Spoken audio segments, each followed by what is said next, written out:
It's wrong. Hey.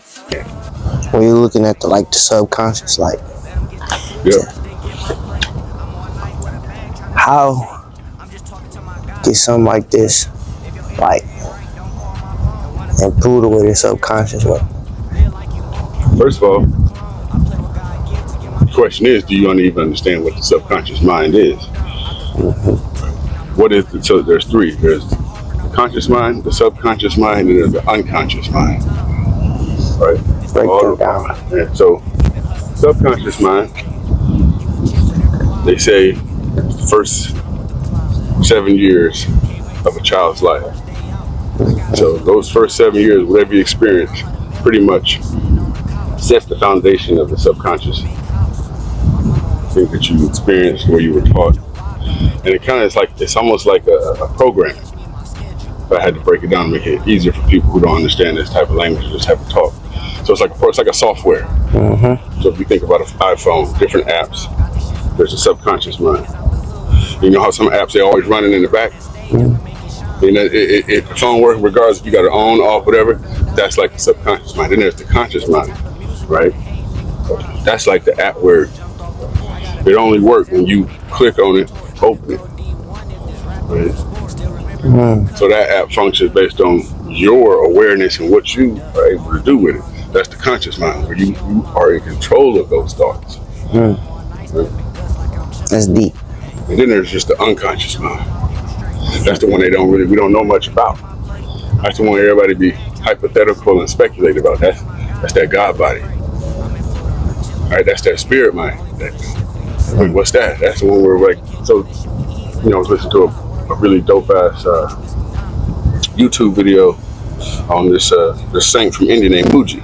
Mm-hmm. He said, and what he teaches is people how to tap into the version of themselves. So when you meditate, he's like, focus on that part of you that watches, that's observing you meditate. Like, what version of you is that? Like, how does that know to even, right here it is, you going into a space that's supposed to be quiet and stillness, trying to disconnect from the mind, and then there's a whole part of you that's peeping that go down, but you don't even got no control over it. Like, who is that? And so when I first heard it, I was like, damn, that's deep. Yeah. Like, what version of that is me though? Like, yeah, there's a version of you that watches you, that understands, that gets it. So when you're a conscious mind, it usually works. It's almost like autopilot. It just automatically, you have an experience or you have a thought. Mm-hmm. You have a thought which creates a feeling, or you can have a feeling that creates a thought. They can go hand in hand. Either way, usually that thought or that feeling is being triggered by something in the subconscious mind, or opposite. It can trigger a certain thought in the subconscious mind, and it can be something that can take you from the past, present, but it's usually something that has already happened to you. And the subconscious mind, they say, lives in where people say, where is the subconscious mind?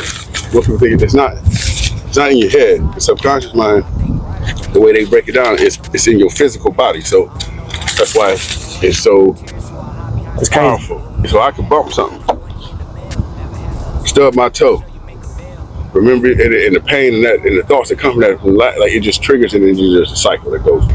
Nah. With the nervous system. Well, in the human DNA, the setup, it's called the autonomic nervous system, which is the complete nervous system, but it's broken down in different sections. And two of them that I talk about a lot that most people don't understand is the sympathetic nervous system, and then there's the parasympathetic nervous system. Both of them are designed to help the human body function, go through its normal processes, and keep moving forward. So sympathetic, fight, flight, freeze, or survival. Now, depending on the circumstances, fight, where you react to something and protect yourself. And there's flight, where you might see some shit and bite is no dip, take off, like a bear or something like that. Let's get deeper than that. Let's say like a person could be in his mind, right? Yeah. Or his subconscious. Uh-huh. Because you know it's connected.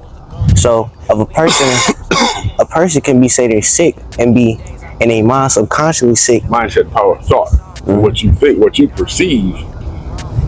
What'll happen is if you perceive that, say you see a wound, you cut yourself, or people that be out in the field and they'll end up with a cut or a wound, like somebody who does lawn service and may not even know they cut their hand.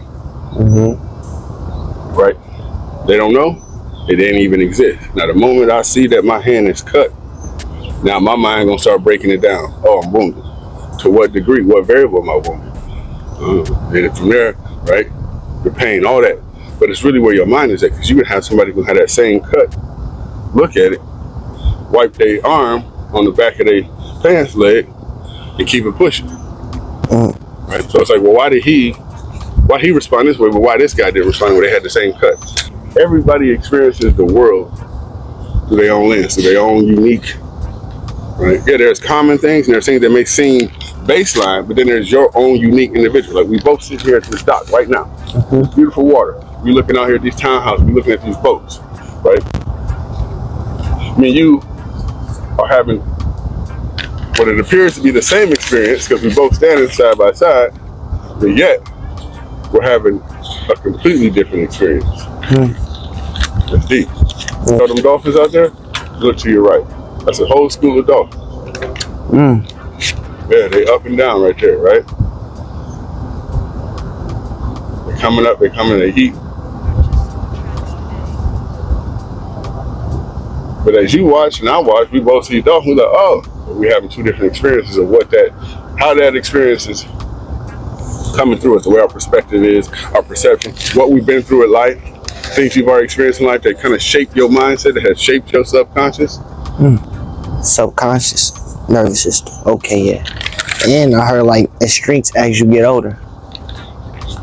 It's a fun fact. Well, the more life experiences you have, right, adds to that, adds to your subconscious, adds to your nervous system, adds to your story. Right? The more experiences you have in life, the more you experience life. See, life ain't, what I've learned for me, somebody that's had a near-death experience who's died and come back, it's more about the experiences.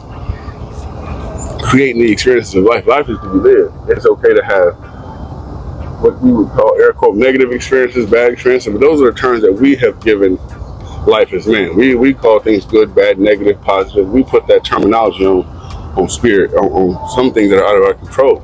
I woke up this morning, got a phone call, the homie passed away. For the human who loves and cares for him, is like, oh my God, that's sad, that's horrible news. That's bad. Yeah. How do we know? Could have been his timing. His body, like, we don't know what was going on internally, why now his life come to this end.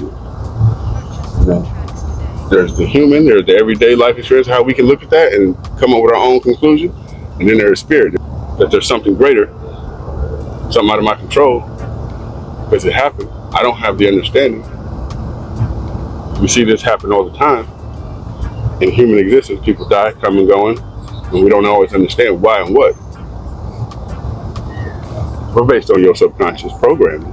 It's easier to put things in a perspective that you understand for yourself. And that's what I think a lot of people do when they talk about things and when they're trying to understand life, is they're trying to put it in a context that makes sense to them. But that may not make sense to me. And now we got conflict because I'm telling you, oh, this is what it's about. You're like, no, bro, this is my experience. Well, I believe, you always hear people say, well, I believe. You have somebody else come in and counter argue, well, I believe. So people go off of what they experience, their belief systems too. Because if I believe that I can swim in this water regardless of what's in it, most likely I'm going to jump in this motherfucker and start swimming. Belief. Because I believe I can do it. So they're like, well, how do I apply this shit? How do I apply this to what I'm seeing every day on the block, selling dope, homies getting popped, I'm trying to survive, in and out of jail, all that kind of shit. Easy. You gotta be self-aware. But first you gotta know that within. Because if you know yourself, you'll know what's good and you know what's bad for you. You don't always know. You may have an idea, or you may think you know, or as you know, a lot of times you can be so checked out that you don't even have a clue.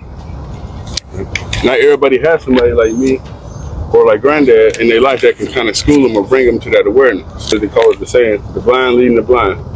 Most of us are following people that have no fucking clue in the first place. And we believe that shit.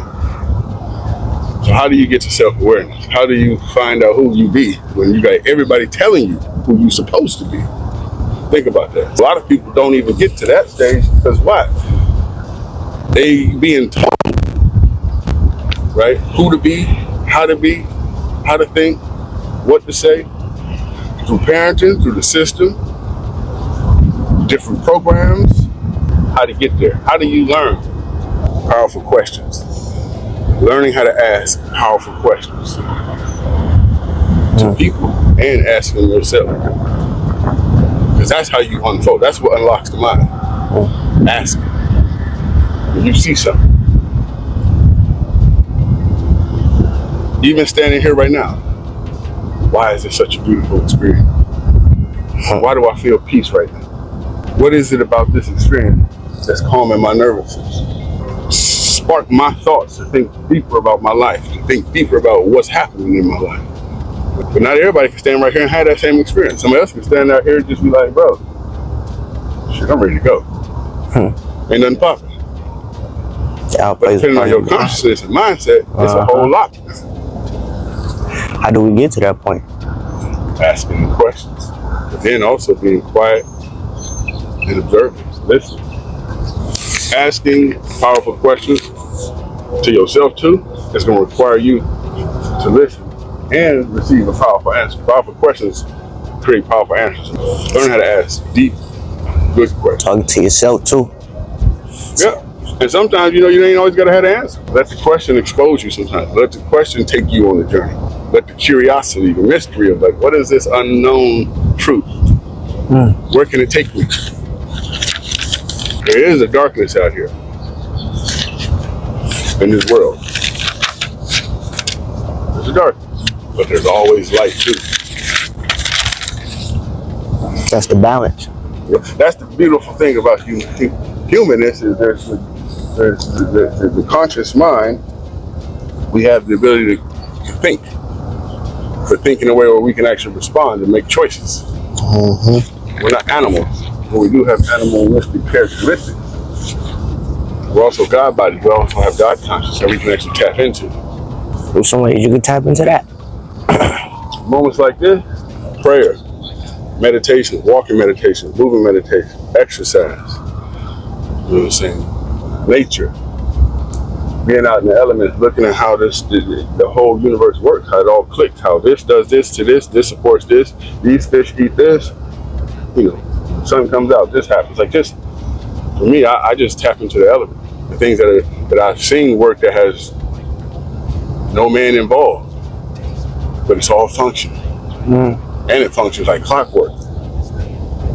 And ain't nobody punching the time clock to make it do what it do. It's in sync, so it's connected. What is that? That's beautiful. I ain't seen nobody wake up and turn on a switch to get the sun to rise, or turn off the switch to get the sun to go down and the moon to come up.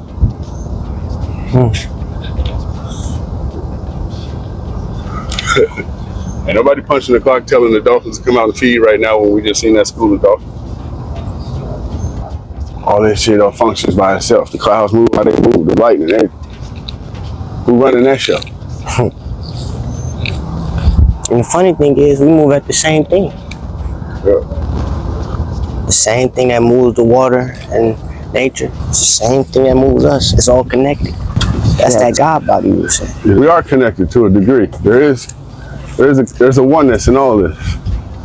And I think for me that oneness, that when we say, oh, we all connected, there's that oneness. I think it's that life force. Same life force energy. And I think when we tap into that, that's the connection. That's the oneness. That's what unifies us. Because outside of that, then you still got people that's gonna believe what they believe. Say belief is just a thing that just comes. It comes with it. I believe that's just, like even these words. Who define these terminology? Where do they come from? And who says, and what makes those terminologies and descriptions and all that? What makes it valid? What makes it truth? I be asking them kind of questions. Good question. Like I said, ask questions and look for the answers, or let the answer be revealed. And sometimes, with the mind, it likes to go, thinks. Some questions I ask myself, or some thoughts I ask myself, is this thought just a distraction, or just something that I can do less with? Does this thought serve me? Because you get thoughts that don't serve. They call them intrusive thoughts. And that's a crazy thing, because we live through the day with thoughts always just popping up on our head. Yeah. Every second. I think one of the best things we can do for ourselves is, first of all, take care of our mental health and our emotional health. How do you do that? Well, the things that you listen to, the people you talk to, the places you hang out, the places you spend your time, the things that you put into your mind, right? And then again, asking powerful questions.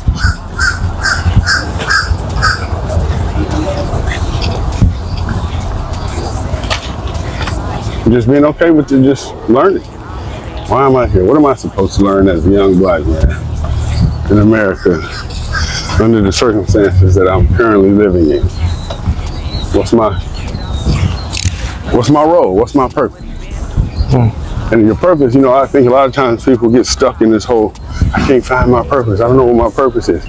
I feel like your purpose can shift momentarily. 1 minute you could be at school helping the homegirl next to you figure out a math equation.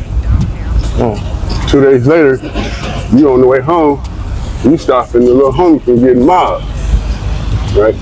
Purpose could be, there's the overall purpose and there's your everyday. Like you can have a different purpose every day. It can shift. So I guess another powerful question you get to ask yourself on a daily basis is, how can I be of service?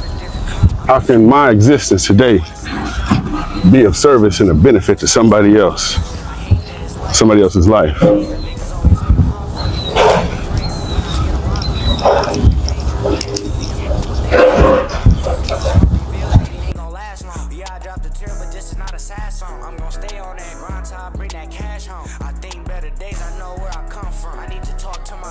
So I wrote some. I could feel a change coming, nigga. Ain't no need for rushing. You gon' wanna give up, you gotta keep on hustling.